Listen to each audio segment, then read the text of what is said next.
Hello, I'm Tom Asher, representing Columbia World Projects, an initiative of Columbia University. It is really a pleasure to host this discussion, our first of 2026. A warm welcome to all and very happy New Year. I think we can still say that phrase on January 7th. I'm extraordinarily excited for this conversation. It touches on vitally important questions of how the internet serves as a home for online communities that perpetuate hatred of other groups, eroding democratic norms and pluralistic values in the process. And the question at the core of today's discussion of how platforms and which platforms both tolerate and propagate ugly speech strikes at the core of efforts to regulate tech firms. At Columbia World Projects and in partnership with the Hertie School, represented by my colleague Danny Stockman, we have been holding meetings over the last 3 years focused on the Digital Services Act and the Digital Markets Act, but both of which focus only on the largest tech firms. I think they have a user base of 45 million people or more, rather than many of the smaller firms that have been subject to much less oversight. It's not just the size of platforms and user bases that allow some platforms to elude regulation, and encrypted messaging services, whether WhatsApp or Telegram, have completely sidestepped regulation thus far. So frankly, by putting our focus only on one set of firms, we've ignored the uneven manner in which platforms attempt self-moderation or in which it is imposed and the consequences of unevenly attempted moderation efforts. And so today's presenter, Tamar Mitts, who you see on our screen, makes exactly this argument. And our initiative has a lot to learn from her. So too, I think, do many of the policymakers and public interest technologists who we engage and who tend to tune into these events. I'll come back to our presenters and their significant expertise in just a minute. I do want to mention that this series, supported by the Knight Foundation, is part of a transatlantic digital governance for democratic renewal initiative. And that's been organized by Columbia World Projects on the one side and the Center for Digital Governance at the Hertie School, as I already said, on the other. And in this series, we address challenges generated by digital platforms for democratic institutions and discourse. So just a brief word about our two entities, and then we'll move on.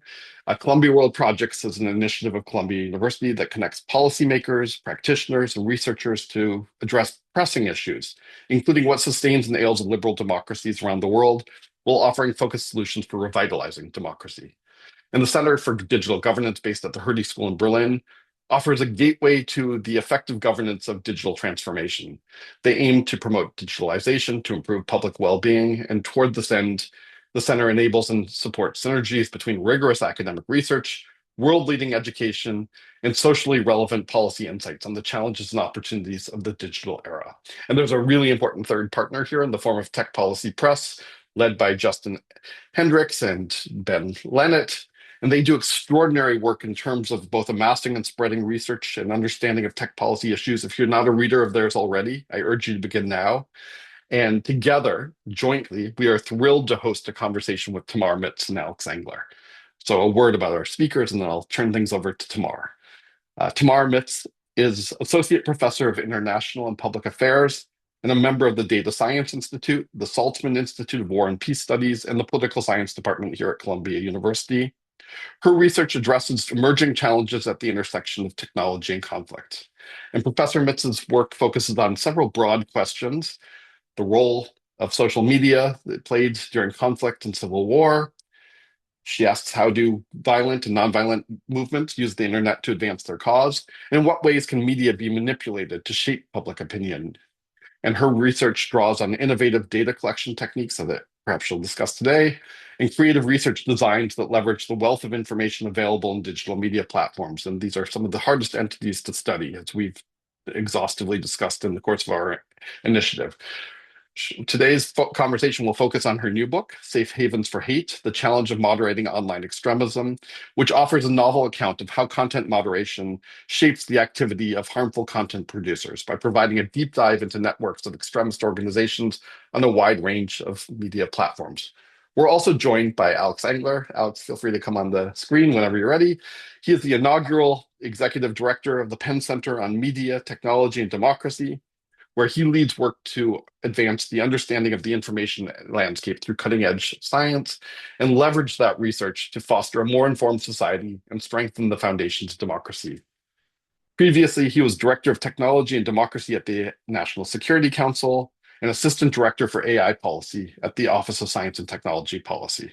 Before joining OSTP, he was fellow at the Brookings Institution, an associate fellow at the Center for European Policy Studies, where he studied the implications of artificial intelligence and emerging data technologies on society and governance. He's also taught widely at Georgetown's McCourt School of Public Policy, my alma mater, the University of Chicago, and Johns Hopkins University. So without further ado, let me turn things over to Tamar Mitts, and she'll kick off today's conversation as we historically do with 15 to 20 minutes of presentation. Alex will respond. And from there, I think we'll have a joint conversation where people will jump in and out. If you have questions, please put them in the chat and we'll do our best to surface them. Tamar. Thank you so much, Tom, and thanks for having me today. Today, I will not be using slides, which is not very common for me, just because my slides would take us to probably an hour of conversation by me. So I try to keep it more interesting and hopefully engaging. So I think I'll get started by discussing some things that I found really fascinating over the past, I would say, decade, but actually focusing slightly more in the more recent years, and kind of taking a step back and thinking about like our society today and how we're so much influenced by digital technologies. We'll probably get to talk about AI also today, and kind of this new frontier. But what I can say is that, it's pretty clear right now already that the information space we live in is becoming an important battle space, right? Political actors across the spectrum constantly compete on kind of shaping how people perceive events, politics. I study this in various contexts. So if it's in the context of conflict, also how they understand what is happening in a context of a conflict during election campaigns and others. So, because of this, what audiences believe about what is happening and how quickly those beliefs spread seem to increasingly matter. And it has really big strategic importance for various actors. So, as a result, what we've seen is a major rise in online influence campaigns that are trying to shape those beliefs and behaviors by these audiences that kind of are important in this context. And in my most recent work, I started looking into these patterns a bit more kind of closely, and I was quite amazed at how much effort and resources are going into these online efforts. So, for example, we see this in my most recent work looks at the conflicts, particularly in the Middle East that started after October 7th. But this is also true for the war between Russia and Ukraine. What we've seen is a dramatic increase in online influence campaigns, both on social media, across different social media platforms, in the cyber domain, and of course, leaking into kind of this kind of offline and online hybrid campaigns that try to do various different things. So, on one hand, we see efforts to increase legitimacy with a global audience that is watching these wars and trying to make sense of what is happening there. We also see many efforts to target enemy publics with intimidation, with demoralization, even with efforts to polarize. And these are also mirroring things we've already seen a decade now almost in election contexts where you see state and non-state actors trying to influence publics via these online channels. And these are things that are not going away. And one of the biggest challenges that I find is actually knowing who they impact, how much impact do they even have on these audiences. And that would lead us to shortly discuss a little bit more about my book. But one more thing I want to highlight that is in these strategic campaigns to influence via social media, we are starting to see a new development, which is, I'm sure not surprising anyone, is the rising use of generative AI. And this is, in fact, something I have documented in the recent conflicts that I've studied, definite increase in these campaigns. But what is quite interesting, and I think I hope we have a chance to discuss a bit today, is how harmful is AI generated content in the context of harmful media that we'll talk about today, and whether it's indeed making people confused about what is truth and what is not truth. And one thing I can say, one finding I have from one of my recent projects looking at this is that AI generated content in the most recent information operations I've studied are not as common as you may think from media reporting on them. So their prevalence is still lower than traditional reporting or content you see online. However, they are a lot more engaging. So they generate a lot more reactions, a lot more views, a lot more engagement by audiences, which I think is quite interesting for our understanding of information campaigns and the strategic use of information in this context. Now, taking a step back for a second, I want to say that one major concern that we have as societies with the strategic information campaigns is the dissemination of harmful content to target audiences, right? These campaigns are everywhere, but if they can actually inspire somebody to engage with harmful activities, socially bad behaviors, even violence in the offline real world, or however you want to call that non-digital world, that's something we really care about. And as a result of the growing trend we've seen in radicalization via social media platforms over the past decade or more, we started turning into the classic policy tool, which is content moderation, to address it. However, who does content moderation and how it's done and whether it's effective or not is subject to of major debates, and not only academic or policy, but also political. So what I would like to focus on today then is one specific puzzle that motivated my most recent book called Safe Havens for Hate, that was published with Princeton University Press in 2025, I call the puzzle of online extremism. And what's really interesting in this particular context is that to address harmful content online that may lead to bad, socially undesirable behaviors, we started seeing a growth in efforts to moderate harmful content. And I'm saying harmful content, kind of like I'm waving my hands as like what that actually is, because it's actually debated. But essentially, whatever a given social media platform defines as not allowed on its services, we have started seeing a growth in efforts to take it down, both by increasing resources to pay human moderators or automated systems to identify it. And I looked at this question particularly in the context of efforts to radicalize into political violence. So looking at the online activity of non-state actors, particularly those that are deemed terrorist organizations, extremist organizations, hate groups. And I try to really look at, okay, so how do they react to these growing efforts to address what they are doing online? Because it's, again, deemed harmful and subject to moderation. And what I saw is really puzzling. This is like 10 years ago. And I was like, oh my goodness, like all these efforts to moderate these groups' content seem to not really work because they are still online. They still disseminate propaganda. They still attract supporters. They still are able to inspire violence around the world. So I was really asking myself, what is wrong with content moderation? Isn't that so simple? Like you see bad content, you can identify it before it's even being shared online. Why not just take it down and be done with it? And what I basically found is that the conclusion that I'm going to try to convince you of today is that the way we think about content moderation, which tends to kind of be platform by platform. So like, a given platform has a problematic content on it. We target it with a bunch of pressure. I'll talk about it in a second. It does something to address it and we think we're done. But actually the problem is a lot more systemic. So in other words, we kind of focus on content moderation as a policy solution to harmful content online by thinking about it as a platform problem, while this is actually, we need to think about it a bit more as a policy problem, like the way we may think about environmental protection or public health, something that is actually a lot more broad than one particular entity. And I can quote something that I document in the book in different cases in a little bit more abstract way. So we have this sort of familiar cycle for those who have studied or kind of follow these patterns. Oftentimes, you would have some bad content surface on a platform. It could be, a stream of propaganda, a wave of conspiracy theories, or explicit calls for harm, or anything in between. And then, there's this kind of public outrage about how could this have happened? This is not okay.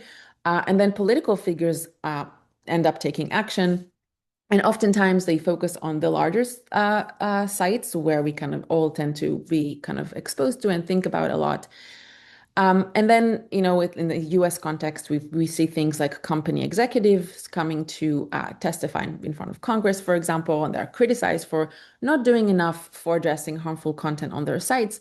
And this pressure seems to work to some extent. We have seen this in different cases where you would see, in reaction to mostly government pressure, tech platforms do more things. So they expand their content moderation efforts. They put more resources in addressing harmful content.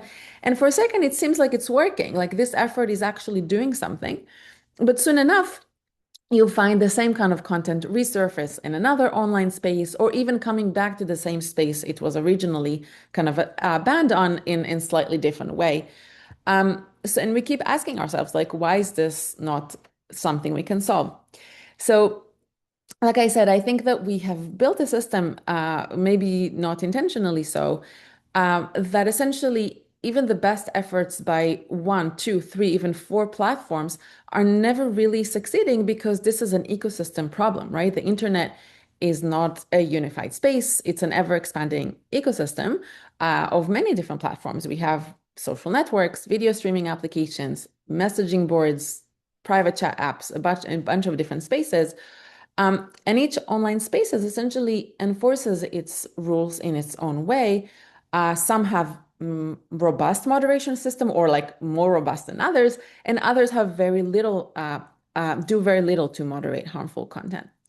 And in the book, I show that this is actually closely tied to regulation by national governments or even bodies like the EU that tend to focus on these larger platforms because they're perceived as higher risk, they're perceived as more important, and we put more effort in pressuring those larger platforms.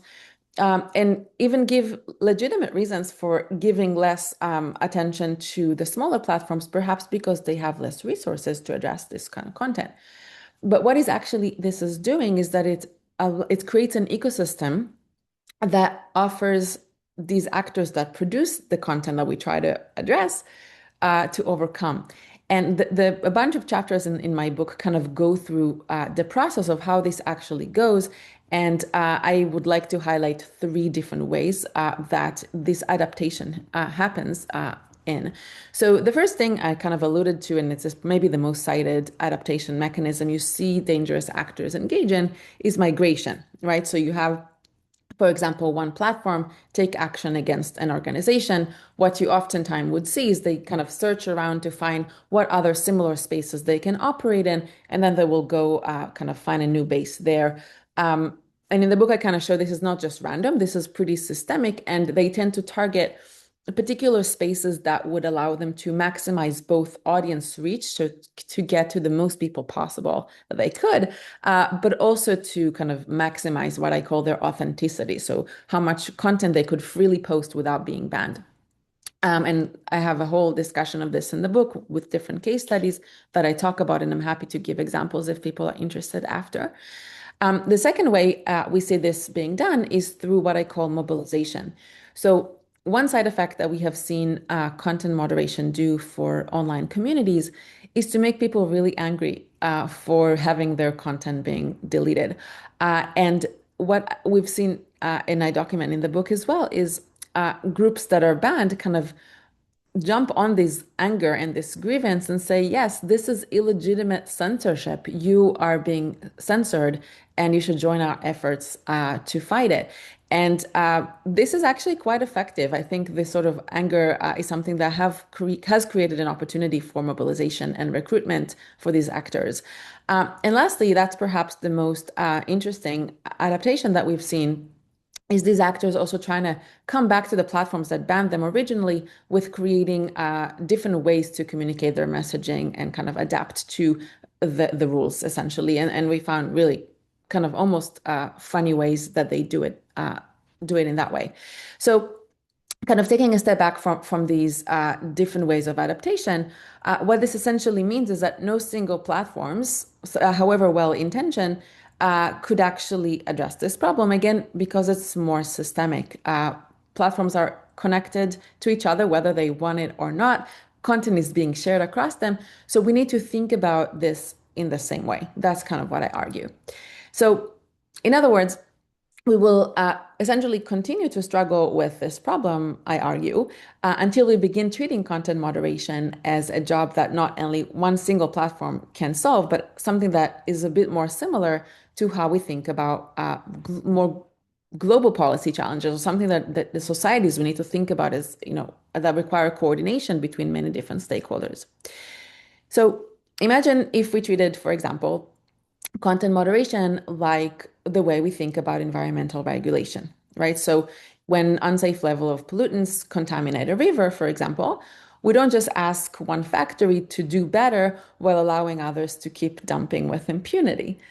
Instead, what we do is we establish enforceable industry-wide standards that set clear requirements and penalties for those factories that, for example, violate the rules, because pollution anywhere essentially impacts everybody. And I suggest that the internet is kind of like water, right? It's not a collection of isolated rivers and ponds, but it's a connected ecosystem where content posted on one online space could actually move to another. So I think we need to think more, maybe it's challenging, but we need to think about this problem a little bit more like it is digitally, and try to think of a solution that would address that problem more specifically. Um, so just a few more concluding kind of wrapping up thoughts before we open it up for discussion. Um, what I want to highlight is that thinking of a solution that addresses this problem at the ecosystem level and not platform by platform is obviously not a simple solution, right? We can list many different challenges for this, right? So one, for example, is we have a lot of disagreement about what is harmful content. Especially I'm thinking about the United States, but there's many other contexts where in different camps in a polarized setting would say whatever the other side believes is harmful and therefore has to be censored. And that's, of course, a major challenge for this kind of solution that I propose. Um, but even with this, what I believe is still possible is that there are still categories that we would have bipartisan agreement over addressing, right? So it might be the glorification of violence or child sexual abuse material or calls for offline harm that are undoubtedly, people would agree that this should be addressed and should not be just kind of be hands off, like we can't agree on anything. So what I think we should do is to create, at least for these common categories that we agree upon, some uniform enforceable guidelines that can help platforms make their policies a bit more consistent with each other. And in the book, I kind of show I look at a particular period in time where there was a little bit more consistency in the enforcement of content addressing this particular set of harmful content, and I show that it did correlate with more limited activity by these groups across different platforms. So I think there's maybe something there that we should think more seriously about. But of course, any comprehensive approach like this one must safeguard free expression. And that's something it's kind of always in tension, right? We think of like addressing harmful content, but we also want to be in a society that everybody could say everything they want. We want to protect free expression. Um, so in the book, I also walk through the dangers of over censorship or the censorship creep, as some other people call it, which is essentially ever expanding set of categories that are now not allowed to talk about, which is of course not what I'm calling for here. Um, so just to say that I believe that if we think about the problem as it is, as I describe in the book, and think of solutions that can help us mitigate that sort of siloed approach we have taken, I think we would be better able to address harmful content in a more effective way. And I'll stop here. I know it might be a little bit provocative, and I'm happy to develop some of the initial thoughts I highlighted. But yeah, I think that we need to think about what a coherent society-wide policy framework for content moderation might look like that rises above individual platforms. I'll stop here, but thank you for listening, and I look forward to Alex's comments. Thanks, Tamar, and thanks for a really good description of a kind of both regulatory arbitrage that we see in which firms can pick and choose for the systems in which they're setting up their own guidelines, and but also a kind of user-based arbitrage in which groups are sort of drifting from platform to platform depending on how constrained they are in their speech. So we'll come back to all that. But Alex, I want to give the floor to you, and looking forward to your yeah, keen insights there. Sure. Thanks, Thomas. Thank you, Tamar. Thanks to Columbia World Projects, Tech Policy Press, and the Hertie School, where I was lucky enough to be hosted during my Fulbright a couple of years back. So thanks everybody for putting this together. Um, I want to sort of frame how I was approaching this whole question, which I found inspired and useful, especially after reading a lot of Tamar's work. So in the US, I see like a three-part challenge. So we're looking for a policy that meets three criteria. One, which is that we want a better information ecosystem, like broadly defined, right? Characterized by improved quality of information in the digital public sphere, strong protections for free expression, a reduction in hate speech or violent rhetoric, generally sort of like better in that broadly and vaguely defined way. And we want policy interventions that foster that sort of collective outcome. However, criteria two, I'm sort of policy from, realism. We have an autocratic president. We have a Supreme Court majority that conforms to a unitary executive theory of government and or is unprincipled in its support of President Trump, and the least productive Congress in a very long time, if not ever, and like somewhat derelict in sort of its oversight. Collectively, that means we are a weak democracy. If you want to be super harsh, we're like a borderline competitive authoritarian state. That is necessary to admit because it limits the meaningful policy aperture of what we should be considering, both now and into the future. These are systemic institutional problems with American democracy, and they're not going away tomorrow. Okay. So we have to think about tools and interventions, even with a willing majority in Congress or even at the state level, that can't be used for censorship because they very likely would be. So you're not going to hear me arguing for a Digital Services Act style like the EU. In the US, I do not think we can be trusted to do that right now. And then three, to Tamar's point, systemic, comprehensive. We don't want something that is a one-off. We don't want to target specific platforms. We want to do stuff that broadly is responsive. At our center at Penn, we actually are intentionally not just doing online platforms. We are focused on the information ecosystem broadly, TV, radio, podcasts, YouTube, social media, large language models, search engines, etc. So in the same vein. Okay, so if those are our criteria, what are a couple policy areas that might meet this? Looking forward to the discussion. One, synthetic content and content authentication policy. Very long name, needs a shorter one, but think deepfakes and AI slop, right? Responding to that. Two, a policy role in guiding and advancing AI and large language models in content moderation and in the sort of content they produce. And three, expanded public media funding, which is a bit of a sidestep from this, but I'll tie it back to this by proposing like a digital services tax, essentially. So quickly, what do I mean by these three things?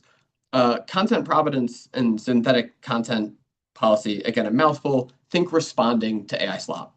This was actually a very well-developed policy area in the late Biden administration, a lot of it coming from the AI executive order, but there were federal agencies building technical pilots to implement content provenance, which means if a photo comes from a government agency, there's metadata attached to it that cryptographically proves, right? There's a hash that proves that that photo was unaltered and is from that agency. And the technology here exists. It is not super complicated. It is really about process and implementation and building an ecosystem.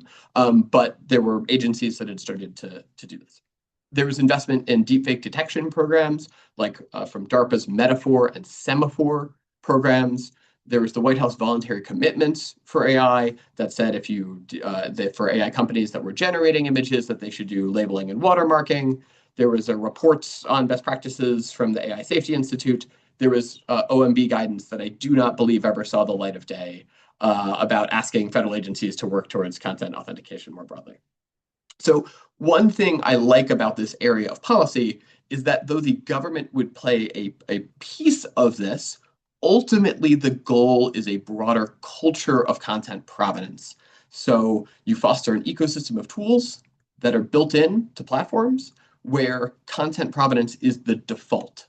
So if you open up Facebook and you see an image, there is an automatic label that says, this came from the Associated Press. We checked for you. It was unaltered from when it came from the Associated Press. Now, that is a big change, but if you can foster that ecosystem, it is somewhat resilient to sort of one government or one government intervention, and it structurally increases content, like information for people about what's real and what's not on the web.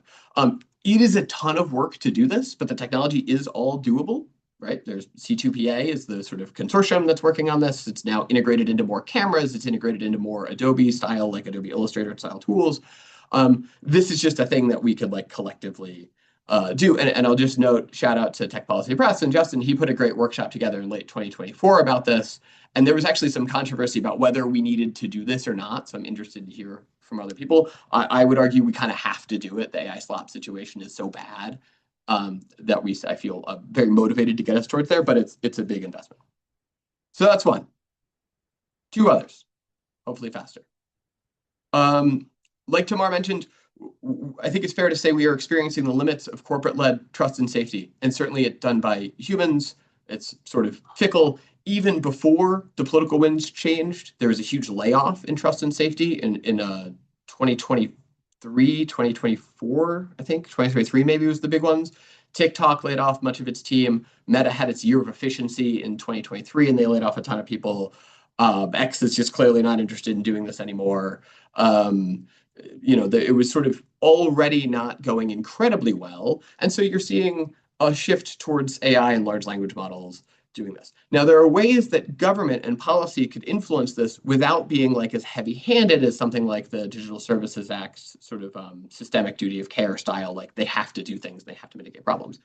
Government has lighter touch tools that I would definitely argue for. You could just think about National Science Foundation funding for AI and content moderation. You can think about what NIST has done for a long time, which is benchmarking AI models. NIST has benchmarked tons of facial recognition models.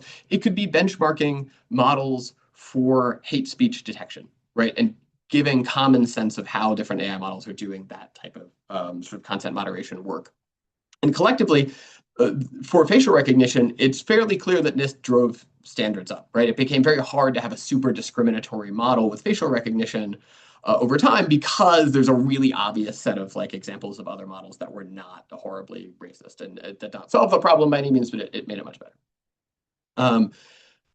Given what we know about large language models and that they will almost certainly be playing a big role in trust and safety, I think this is sort of a really straightforward thing where you could start to meet meaningful policy engagement. And then the third, which is probably the most zoomed out and maybe also probably the most controversial, is we really got to start talking digital services tax and direct to public media. You can make this more resilient than the public media funding that was just rescinded in the United States. You could make it mandatory spending like Medicare and Social Security, for which I think there is a genuine argument at this point, right? If you believe the information ecosystem is a pillar of democracy and you believe that public media is essential, and it turns out things go really badly when you don't have a shared reality, I think that argument largely makes itself. And so what about a dedicated tax on an extraordinarily profitable part of our economy that then goes directly towards sort of fixing some of the underlying externalities of that in the form of public media? Again, this could be designed in a more resilient way. You could make it, and we're going to have to rewrite our laws on what an independent agency is, but like you could even make it mandatory spending and make it like part of Congress. Seriously, just keep it in the legislative branch if we have to make it a little more resilient to say like state efforts to influence the public media itself. And then again, a digital services tax, which if you haven't been paying attention has become very normal. Like France, Spain, the United Kingdom have them. They still have online platforms, right? Nothing disappeared. And so maybe that's sort of the least specific to the sort of platformy content moderation-y thing, but I do think we have to be thinking broadly ecosystem a level on how to sort of improve a fairly dire state in the information ecosystem. And of course, a dire state in journalism as an underlying feature in that. So that's how I think about this problem. 3 criteria: trying to improve the information ecosystem. We're trying to be resilient to autocratic influence in the United States. And we're trying to be systemic and comprehensive and not just one platform, not just all platforms, but the broader information ecosystem. And some of the ideas I have on that include this synthetic content approach, guiding the role of AI in content moderation, and then an expanded role of public media funding and digital service tax. Excited to talk about that, and I have some questions about Tamar's reaction to that and other questions from the audience as well. Thanks for having me. Yeah. Tamar, I want to give you a chance to respond to Alex and whether the measures that he would see a future administration or perhaps the current administration and probably take up really speak to addressing the core issues that you've identified, especially in polarized, radicalized communities online. Yeah, thank you so much. And thanks, Alex. I really love your all of your comments, but particularly how actionable like they seem to feel like compared to how I thought about this more theoretically. But I think this is a terrific way to kind of think about like, okay, what could be done in even in the US context that is arguably more challenging for various reasons, but also kind of how we should think about something that would be resilient to autocratic tendencies or like takeover of the information space in a way we wouldn't want it to happen. And I think that like when I was working on the book, I actually studied very closely the debates that they had in Congress around Section 230 and kind of how to think about like safeguarding the internet. And I think that the we can't avoid the political partisan aspect of it when we design these interventions. However, I think the way you framed it is something that I think, especially if we can agree about what the kind of problem we're trying to solve, and I think that's the main challenge is like disagreement about the problem. I think it could be really terrific ways to offer these very concrete ways to address this as the ecosystem level, just like I suggested. So I actually wrote down some of your ideas because I think they're really quite terrific.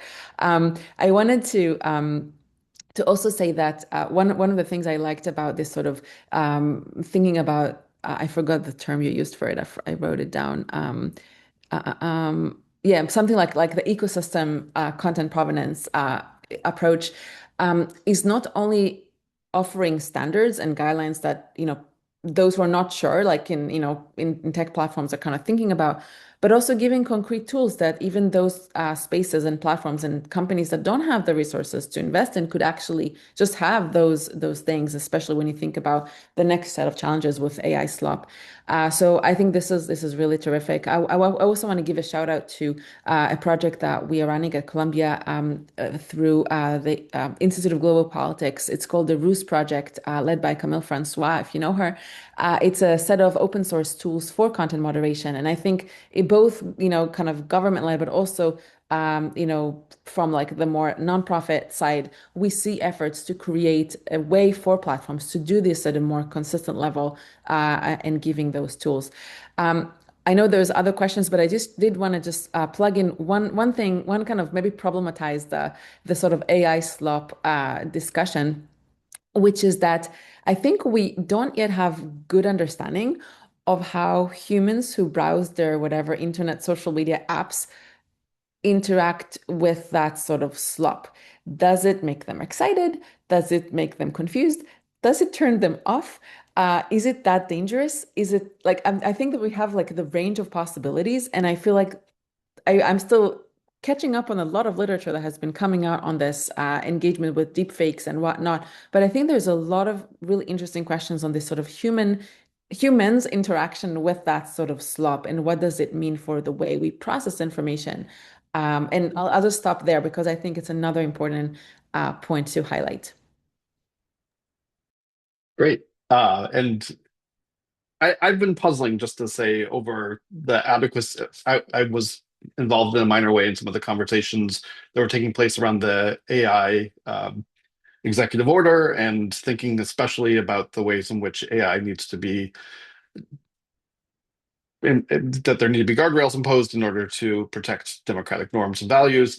And it always seemed to me that in a singular focus on AI and generative AI concerns, that in some ways we also missed some of the core questions about how to govern digital platforms more broadly.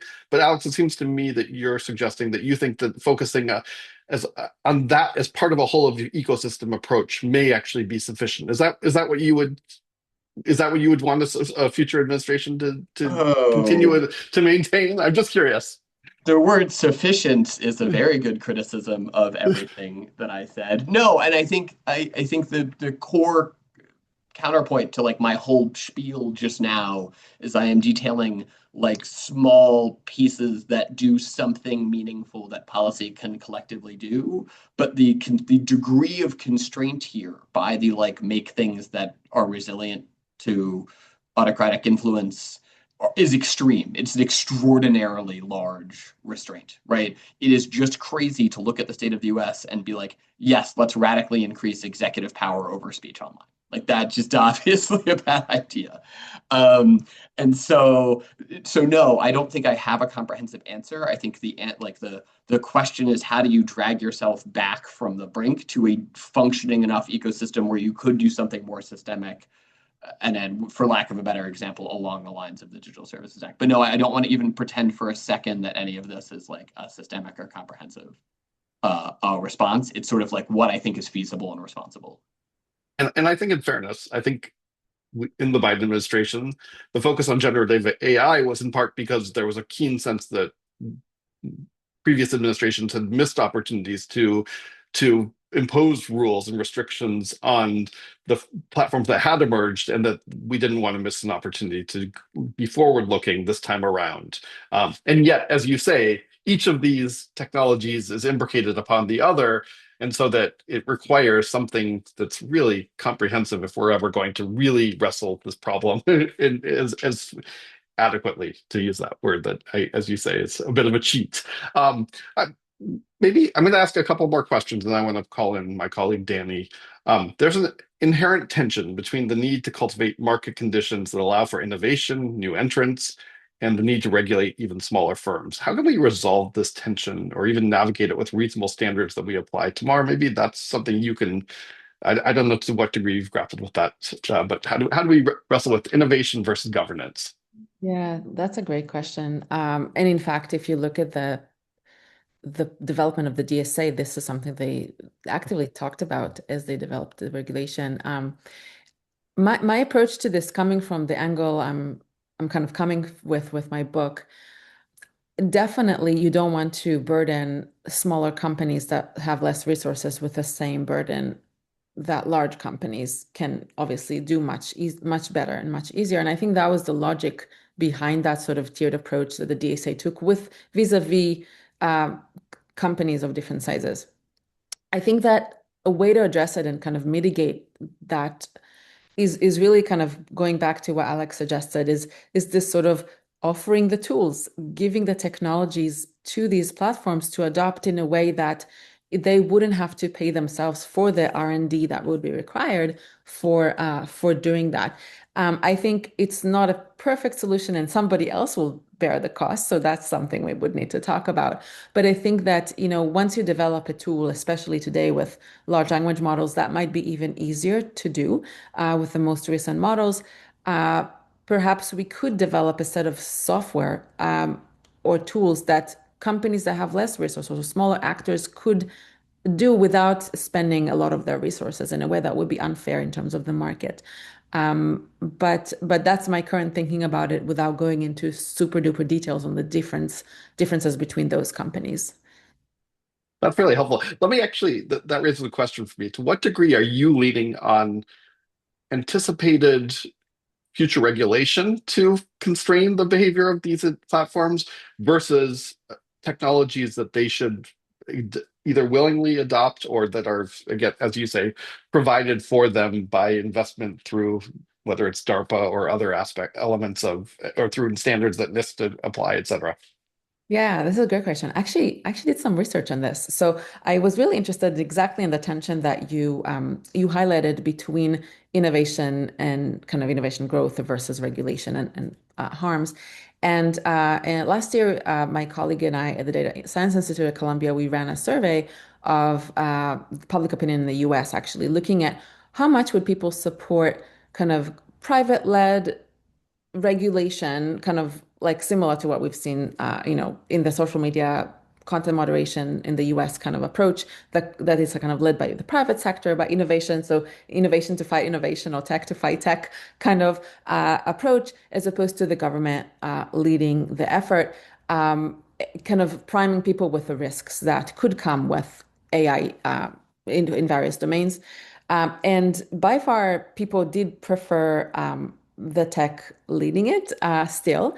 And I think that made me think, okay, so perhaps maybe it's just something unique to the United States that there's overall a more reluctancy to let the government lead these sort of things. But I do think that there is something there, perhaps as a compromise. Maybe if we don't let the government do all this work, we could incentivize, maybe via grants like the National Science Foundations and others, to foster this innovation by, non-governmental actors to then allow this innovation to continue at the same time. So I think it's not like a black or white sort of dilemma. We can think about ways that we could perhaps pursue both. Great. A question for you both, and this will comes from the audience. How do we ensure that regulation doesn't eliminate the ability of people's right to freedom of expression? So that is, if we identify online speech as disinformation, who accords this designation and in what controlled context? And I suspect you have very different answers just based on your presentations. Alex, would you like to start? No, go ahead. I'm happy. Okay. So yeah, I like this question because it's very hard to answer. Yeah, so basically, one thing that I noticed a lot when I did the work for the book was how much disagreement was just simply about the definition of harm and the definition of extremism and kind of who is the bad guy and who is the good guy. And in the same context, you will have both saying the opposite things. And it even goes to, if you go higher level than this, at actual regulations or proposed bills by state governments in the US, for example, you would see some advocating for more restrictions on platforms, and some are, especially in conservative states, saying the opposite thing. Actually, you're censoring free speech and you should be punished for doing so. So the answer to this question is like, who is the arbiter? Do we have like some sort of supra agency that decides for everybody like what is the good or bad content? Probably not. I think what we need to think about in this really, really polarized context, makes it the hardest to agree upon, is to start with categories that we all would agree that we want to not have floating online freely because it's harmful, because we all agree that are harmful, and kind of go from there. However, I don't think this answer satisfies maybe the question as like fully, because I do recognize that this is a very, very polarized context where we do sometimes, across the aisle, people would think the other side is the bad guy. And I think it's really, really challenging, not just for content moderation, but for policy in general. I'll just quickly, I mean, this is like a perpetual tension, right? There's no specific aspect of this that has no speech consideration or issues. It is not especially hard for me to imagine a world with like higher quality information in general and like plenty of like freedom of speech. Like that does not seem like you can have different incentives in platforms and in the ecosystem that incentivize different dissemination of information, and everyone still gets to have their say, but then like the collective environment is still like healthy. Like that, if you can't imagine that, that's like a really unfortunately cynical place to start. I think there is room for improvement in both categories, right? Where we can, and like right now, we are categorized by very high levels of free speech, but also a lot of online hate and online harassment that is diminutive to free speech, right? So like you can imagine a world where the information quality is better, where you still have the same right to free speech, but there's in fact less hate speech that is having a chilling effect. I think that's the combination of those things is easy to imagine. In the specific policies that I was just talking about, they're relatively agnostic to free speech, right? Having a label that says whether or not something is a real photograph from the Associated Press or from any, these systems scale very well, so that can be from an independent photographer as well, not limiting in any meaningful way to free speech. having better science so that we understand and can make more effective content moderation with large language models. Those are still going to be decisions ultimately at this stage made by private sector companies. There's an extraordinarily small number of government limits on what you can put online. You know, they would hopefully continues to include child sexual abuse material. Like, we're having a conversation right now about whether or not we will prevent child sexual abuse material from being produced by a huge online platform. And the answer is like, hopefully someone will prevent that. So, you know, the where we are in the spectrum of free speech restraint right now is on the fairly permissive side, generally. And then again, you know, on the sort of public media funding and digital services tax, again, I think relatively agnostic, or if anything, in favor of speech. So there are definitely instances like the European legislation does create more of a balance, right? It is a little bit more about creating incentives for content moderation that could restrict speech. I think that is just a trade-off you have to admit exists, but not all policies do that, and especially because those policies sometimes are the ones that enable censorship by a bad actor. There may be the ones I'd be more resilient to in the United States. But again, I think every single individual issue has its own policy trade-off between, like, with some speech and some sort of other admirable goal. So it's sort of a little hard to talk about in the abstract. That's helpful. And frankly, as I think about it, despite accusations we hear about European responses to the platforms, they're not actually proposing regulating speech. They're proposing mechanisms for understanding the effects of speech on platforms, and those are two very different things.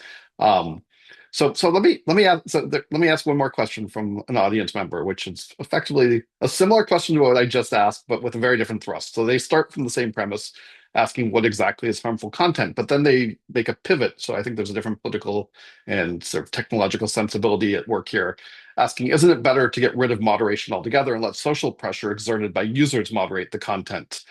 And this questioner suggested that removal of dislike buttons has done more damage than can ever be addressed by meaningful content moderation practices promoted by governments or firms. They also suggest that community notes has been very successful on X. I'd be curious to hear from both of you your response to that premise. Thank you. I think that I think one insight there in this question, there's many good points, but one particular one I want to highlight that I think is important is the legitimacy of that approach, right? The perceived legitimacy of moderation in under kind of user in control sort of approach. And I think that people can debate whether community notes is sufficient, is good enough, but is not doing the work or not. But one thing it does do is it offers students, offers users. Sorry, I'm a professor. I think about my students. Offers users to essentially decide what they think is harmful or not and what to do about it. And I think that is actually a powerful and important factor to consider when we think about content moderation, is to make sure that the community in the space that is being regulated or moderated sees that those actions as legitimate. And I think that's one of the challenges we've had with the approach we took so far, especially with the rapid changes with like what categories are considered harmful or not harmful by platforms during the period that I documented in the book. Is really that, you know, it seems to come from the top. We have no say about it. Suddenly, something we say or do and engage in gets disrupted or taken down. So I think there is something to this point of allowing users to do more. That being said, I think that kind of going back to trade-offs, I think that also makes it more challenging when we're not talking about individual human users using these platforms. You also have state actors, non-state actors, entities with a lot more resources than individual users. And to add to these automated accounts and a bunch of networks that can take over that sort of organic process in a way that I don't think we maybe want. So I'm not sure that like just letting users control the information would actually work because of those more powerful actors in the system. Alex, anything you want to add to that? There is some empirical research on the effects of community notes that's kind of spurred some debates in the field, and I didn't think it was going to come up and haven't read it that carefully. It would be really great, I think, if collective action on platforms was a solution, and if we can enable and incentivize that routinely and systemically, there are real benefits, I think. Alex, I think you're Under attack freezing. now, but Wikipedia for oh no, am I unfrozen You're here? fine now. Go ahead. Go ahead. You're Uh, unfrozen. Wikipedia is good because of collective action and user engagement. Um, at times, Reddit has done this well across certain subreddits, not all of them. At times, individual message boards, which used to be a big thing, have had good user-driven content moderation. Um, I am hopeful for community notes. I think there is really a chance that that type of thing can work and can be a part of it. We don't know that much from like an empirical standpoint. Community notes is still quite new. I'm a little bit withholding judgment. It definitely matters by platform and by audience. Um, and I'm frankly not sure what the role of policy is there. So we sort of started this from a policy framing. That being said, would I, in general, be supportive of more engagement on sort of community-driven ecosystem level content moderation? Yeah, I think hopefully that on net will improve things on some platforms. Perfect. Thank you. Danny, you've been really patient. Why don't you come in and then we're going to hand things over to Justin. Fantastic. Thank you so much to both of you for your very insightful comments. And I just wanted to share two observations at the end of this discussion. So the first one is about Tamar's point about the focus on large platforms that leads to moving into smaller platforms. I couldn't agree more with you on that. My own research is on China, and China is obviously a very tightly censored information space. And so it's also a very frequent dynamic that we observe in this more authoritarian environment.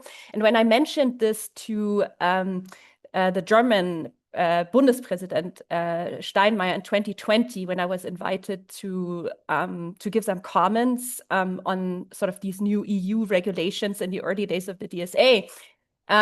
His view on this was that if you are narrowing down the freedom of speech in order to preserve security, in order to preserve political stability, then you're making this a security issue. So essentially moving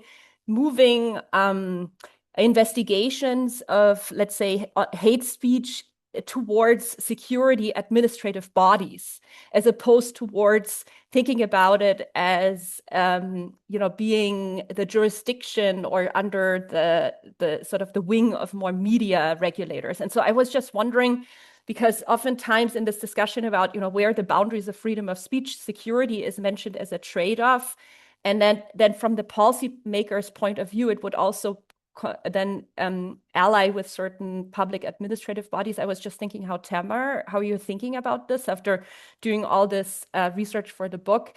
And then on Alex's point about sort of what, the policy areas that you proposed, and also tied to your comment that we need to think at least about the US as moving into an authoritarian direction. It's definitely backsliding. We don't know yet, where exactly it is on that dimension. But then again, thinking about it from a China perspective, I never thought I would compare, China with the US, but here I am. So in my work, what I found was that in authoritarian regimes where you have these very strong state regulatory structures, and I couldn't agree with you more, Alex, that this is not the way to go in an authoritarian setting. Still, if you think about business models and also increasing choices for users, that's how you can counteract sort of state institutions or state efforts. And so I was just wondering why those alternative business models and also kind of competition policy was not on your list. I'm mindful of time. We have 1 minute left. I had promised Justin final word, so I'm going to let those questions hang in the air. And apologies, Justin.